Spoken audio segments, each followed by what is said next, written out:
অসুবিধা হয়? হযরত আলী আবু বকর নবীজির কাছে গেছেন, নবীজি বলেন, আবু বকর কেন আসছো? বা হুজুর ফাতেমা বড় হয়েছে, তার বিয়ে বিবাহের দরকার, অর্থাৎ আমি প্রার্থী আছি মুসলমানদের জন্য, তো আমি 1 নম্বর, ঠিক রাখলাম। আমার নবীজি বলেন, আবু বকর আমার ফাতেমা ছোট, এখনো লায়েক হয় নাই, অর্থাৎ আবু বকরকে পছন্দ করেন নাই, মুলায়েক।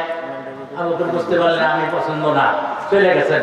হযরত ওমর আসছেন, ওমর এসে নবীজির সামনে বসে রয়েছেন। হুজুর বললেন, ওমর কেন আসছো? তো ফাতেমা বড় হয়েছে। তো এই যখন কইছে বুঝতে তার বাকি নাই, নবীজি বললেন না এখনো ছোট, এখনো বিয়ার চিন্তা ভাবনা করি নাই, অর্থাৎ ওমর কেউ পছন্দ না। সুবহানাল্লাহ। উসমান আসে নাই, কারণ তার কাছে নবীজির 1 মেয়ে মরে গেছে আর 1 মেয়ে আছে, বুঝলেন না? নবীজির শরীয়ত হলো 2 মেয়ে একসাথে বিয়ে করা হারাম, আর হযরত ইয়াকুব আলাইহিস সালামের শরীয়ত ছিল একসঙ্গে 2 মেয়ে একসঙ্গে বিয়ে করা যায়। ইসমাঈল আলাইহিস সালাম বাবার শরীয়ত। এখন উসমান চলে গেছে, আর একজন আছে কিনা? কথা ভাই, কে আছে?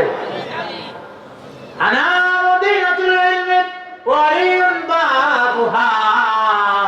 নবীজি বলেছেন, আমি নবীজি হইলাম ইলমের শহর, আর আমার আলী হইল শহরের দরজা।